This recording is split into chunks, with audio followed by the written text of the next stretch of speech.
രാഷ്ട്രീയത്തിലെ ഗുരു ആരാണ്? രാഷ്ട്രീയത്തിലെ എല്ലാവരും ഗുരുവാണ്. റോൾ മോഡലായിട്ട് കാണുന്നത് തീർച്ചയായിട്ടും മോദിജിയാണ്. എല്ലാവരും രാഷ്ട്രീയത്തിൽ എന്നെ കൊണ്ടുവന്നവരും ഒക്കെ തന്നെ ഇപ്പോൾ ഉള്ളവരെല്ലാവരും ഗുരുക്കളാണ്. ഒരാളുടെ പേരൊന്നും എടുത്ത് പറയാൻ സാധിക്കില്ല. പക്ഷേ ഏറ്റവും ഇഷ്ടപ്പെട്ട ലീഡർ എന്ന് പറഞ്ഞാൽ തീർച്ചയായിട്ടും മോദിജി തന്നെയാണ്. അതിന് യാതൊരു മാറ്റവുമില്ല. ഒരു മാറ്റം ഉണ്ടാവുകയില്ല. അത്രയ്ക്ക് അത് നമ്മൾ ഒരിക്കലും പറഞ്ഞറിയിക്കാൻ പറ്റില്ല അദ്ദേഹത്തെക്കുറിച്ച്. നമ്മളെപ്പോഴും തൊട്ടടുത്ത് അദ്ദേഹം വരുമ്പോൾ നമുക്ക് ഓരോരുത്തർക്കും കിട്ടുന്ന ആ ഒരു നമ്മുടെ മുഖത്ത് വരുന്ന ആ ഒരു ഗ്ലോ, അദ്ദേഹത്തിന് നമുക്കത് റിഫ്ലക്ഷൻ എന്നൊക്കെ പറയില്ലേ, അതൊക്കെ നമുക്ക് കാരണം അതങ്ങനെ വേറെ ഒരു ആൾക്ക് അടുത്തുനിന്ന് നമ്മുടെ തന്നെ പൊളിറ്റിക്കൽ ലീഡേഴ്സ് പലരും ഉണ്ട്. പക്ഷേ ആരടുത്ത് പോകുമ്പോഴും ആരും നമ്മളോട് സംസാരിക്കും അങ്ങനെ ഒരു ഫീൽ നമുക്ക് വന്നിട്ടില്ല. പക്ഷേ മോദിജി എന്ന് പറയുന്ന അതെന്താ പറയുക, ഒരു അസാധ്യ സംഭവം തന്നെ എന്ന് പറയാം. അദ്ദേഹത്തെ വെല്ലാൻ വേണ്ടിയിട്ട് ആരുമില്ല. അദ്ദേഹം തന്നെയാണ് റോൾ മോഡൽ.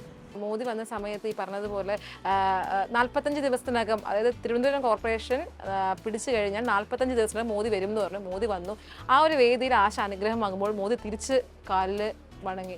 ആ ഒരു സമയം എങ്ങനെ ഉണ്ടായിരുന്നു? എന്ത് തോന്നുന്നു? അത് ഫുൾ ബ്ലാങ്ക് ആയിപ്പോയി. എനിക്ക് ഓർമ്മയില്ല ഞാൻ എന്താണ് അവിടെ ചെയ്തത്. സത്യം പറഞ്ഞാൽ ഞാൻ ആ സംഭവം ഞാൻ ഇപ്പോഴും ഓർക്കുന്നത് വെച്ചാൽ ഫസ്റ്റ് മോദിജി വന്നിട്ട് നമ്മുടെ മേയറെ കെട്ടി അങ്ങ് പിടിക്കുവാണ്. മേയറെ കെട്ടിപ്പിടിക്കും. നിങ്ങൾക്കത് വിഷ്വലി നിങ്ങൾ സ്ട്രെയിറ്റ് ആയി നിൽക്കും, നിങ്ങൾക്കത് കാണാൻ പറ്റില്ല. ഞാൻ ഈ സൈഡിൽ നിൽക്കും. മോദിജിയെ കെട്ടിപ്പിടിക്കുമ്പോൾ രാജേഷ് ചേട്ടൻ്റെ ഫേസ് അങ്ങോട്ട് തിരിയും. മോദിജി രാജേഷ് ചേട്ടൻ കെട്ടിപ്പിടിച്ചിട്ട് രാജേഷ് ചേട്ടനെ ഇങ്ങനെ അടിക്കുകയാണ്. ശ്രദ്ധിച്ചോന്നറിയില്ല. അപ്പോൾ മോദിജി ഫേസ് ചെയ്ത് എന്നെ ഇങ്ങനെ നോക്കുന്നുണ്ട്. അപ്പോൾ ഞാൻ അതാ ഇങ്ങനെ തൊഴുതുകൊണ്ട് നിന്നത്. അപ്പോൾ ആ നോക്കി ചിരിക്കുമ്പോൾ അപ്പോൾ എനിക്കിപ്പോൾ പറയുമ്പം തന്നെ അതൊരു ആ ഒരു മൊമെൻ്റ് എന്ന് വെച്ചാൽ ഭയങ്കര ഇതാണ്. രാജേഷേനെയാണ് കെട്ടിപ്പിടിക്കുന്നതെങ്കിൽ മോദിജി നമ്മളെ നോക്കി ഇങ്ങനെ ആ ഫുൾ സ്മൈൽ ചെയ്തുകൊണ്ടിരിക്കുക. അപ്പോൾ രാജേഷേട്ടൻ മാറണം എനിക്കൊന്ന് തൊടാൻ വേണ്ടിയിട്ട്. അങ്ങനെയാണ് ഞാൻ തൊട്ടത്. അപ്പോൾ തിരിച്ച് തൊട്ടപ്പോൾ എനിക്ക് ഒന്നും മനസ്സിലാവില്ല. ഞാൻ കുറച്ച് സീറ്റ് വന്നിട്ട് ഞാൻ ആലോചിക്കരുത്, ദൈവമേ മോദിജി എൻ്റെ കാലിൽ തൊട്ടപ്പോൾ ഞാൻ തിരിച്ചെന്താണ് ചെയ്തത് എനിക്ക് ഓർമ്മയില്ല. സത്യം എനിക്ക് ഓർമ്മയില്ല. ഞാൻ തിരിച്ചെന്താണ് ചെയ്തത്, ഞാൻ തിരിച്ച് കൈ പിടിച്ച് മാറ്റിയെന്നൊന്നും എനിക്ക് ഓർമ്മയില്ല.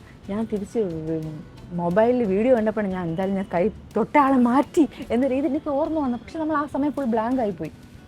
അങ്ങനെ ഇത്രയും വലിയൊരു മനുഷ്യൻ. അതിനെക്കാട്ടും എനിക്ക് ഒരു തോന്നിയത് നമ്മൾ ഡൽഹിയിൽ പോയപ്പോൾ നമ്മൾ പ്രധാനമന്ത്രിയുടെ വീട് നമ്മൾ വിസിറ്റ് ചെയ്തു. നമ്മൾ സാധാരണ നമ്മൾ പ്രധാനമന്ത്രിയെ കാണുമ്പോൾ നമ്മൾ അറിയാമല്ലോ, സ്റ്റേജിൽ നമ്മൾ തൊഴുത് സംസാരിച്ച് പോകും. ഇത് തന്നെയാണ് നമ്മളെല്ലാവരും പ്രതീക്ഷിക്കുന്നത്. മോദിജി നമ്മുടെ സ്റ്റേറ്റ് പ്രസിഡൻറ്റും ഒക്കെ തന്നെ ബി എൽ സന്തോഷിയൊക്കെ ഇങ്ങനെ ഇരിക്കുമായിരുന്നു. ഇങ്ങനെ വേദിയിലിരിക്കും. ഞങ്ങളെല്ലാവരും ഇവിടെ ഇരിക്കുവാണ്. ഞങ്ങൾ കൗൺസിലേഴ്സും മെമ്പേഴ്സും ഒക്കെ തന്നെ പഞ്ചായത്ത് പ്രസിഡന്റുമാരൊക്കെ തന്നെ ഇവിടെ ഇരിക്കും. അപ്പോൾ നമ്മൾ സ്വാഭാവികമായിട്ട് വിചാരിക്കാനാണ് സംസാരിക്കും മോദിജിയെ ക്ഷണിക്കുന്നു എന്ന് പറയും. ഇപ്പോൾ മോദിജി ക്ഷണിക്കുന്നു എന്ന് പറഞ്ഞപ്പോൾ ഇങ്ങനെ ഇരിക്കുമായിരുന്നു മോദിജി. അപ്പോൾ ഇങ്ങനെ ഒരു ഷോൾ ഇട്ടിട്ടുണ്ട്. ആ ഷോൾ ഇങ്ങനെ ഊരി തറയിൽ വച്ചു. ഇങ്ങനെ രണ്ട് ശരി ഇങ്ങനെ പറഞ്ഞിട്ട് അത് ഹിന്ദിയിൽ ഇങ്ങനെ ശരി നമുക്കപ്പോൾ തുടങ്ങാം എന്ന് പറഞ്ഞിട്ട് എണീറ്റ് നമ്മുടെ അടുത്തോട്ട് ഇങ്ങനെ അവിടെ നിന്ന് ഡയറ്റിൽ നിന്ന് ഇറങ്ങി ഇപ്പം മേയർ ഇവിടെ ഇരിക്കുവാണ്, ഞാൻ ഇവിടെ ഇരിക്കും. ഇങ്ങനെ അടുത്തോട്ട് വരിക. അപ്പം ഞാൻ നമ്മൾ രാജേഷ് ചേട്ടാ എന്നിങ്ങനെ വിളി. കാരണം അപ്പോൾ രാജേഷ് ചേട്ടൻ ദൈവമേ, രാജേഷ് ചേട്ടൻ ഇങ്ങനെ തന്നെ ദൈവമേ ഇത് എന്ത് സംഭവം നമ്മൾ പ്രതീക്ഷിക്കണം. നമ്മുടെ അടുത്തോട്ട് ഇങ്ങനെ നടന്നിരുന്നു വരും.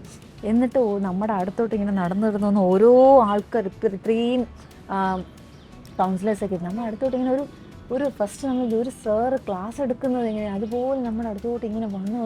പിന്നീട് കഥയായി ഓരോ തമാശകളൊക്കെ പറഞ്ഞു. ഇങ്ങനെ ഒരു പ്രധാനമന്ത്രി സത്യം പറഞ്ഞാൽ ഞങ്ങൾ ആരും ചിന്തിച്ചില്ല. ഞാനിങ്ങനെ ഈ ഒരു ഇതിരുന്നപ്പോൾ ഇങ്ങനെ എല്ലാവരും മോദിജി ഇങ്ങനെ സംസാരിക്കും. നമ്മൾ അടുത്തോട്ട് ഇങ്ങനെ വന്നപ്പോൾ പലരും കരയാണ്.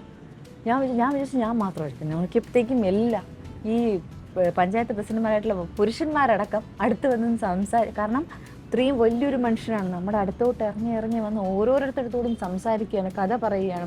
നമ്മളെങ്ങനെ പൊളിറ്റിക്കൽ ലൈഫ് എങ്ങനെയായാലും ഒരു കൗൺസിലർ എങ്ങനെയായിരിക്കും ചെയ്യണം, എന്ത് ചെയ്തുകൂടാ എന്നൊക്കെ പറഞ്ഞു തരികയാണ്. പക്ഷെ അതൊന്നും നമുക്ക് പുറത്ത് ആ വീഡിയോസ് ഇടാൻ പറ്റാത്തത് കൊണ്ടാണ് അത് ഇടാത്തത്. അങ്ങനെ നമുക്ക് ഓരോ നിയമം എന്താണ് ചെയ്യേണ്ടത്, എന്ത് ചെയ്തുകൂടാ, നമ്മൾ ഉദ്യോഗസ്ഥരോട് എങ്ങനെ പെരുമാറണം, ഇതൊക്കെ തന്നെ നമുക്ക് പറഞ്ഞു തരികയാണ്. ഒരു പ്രധാനമന്ത്രി വന്ന് പറഞ്ഞു തരികയാണ്.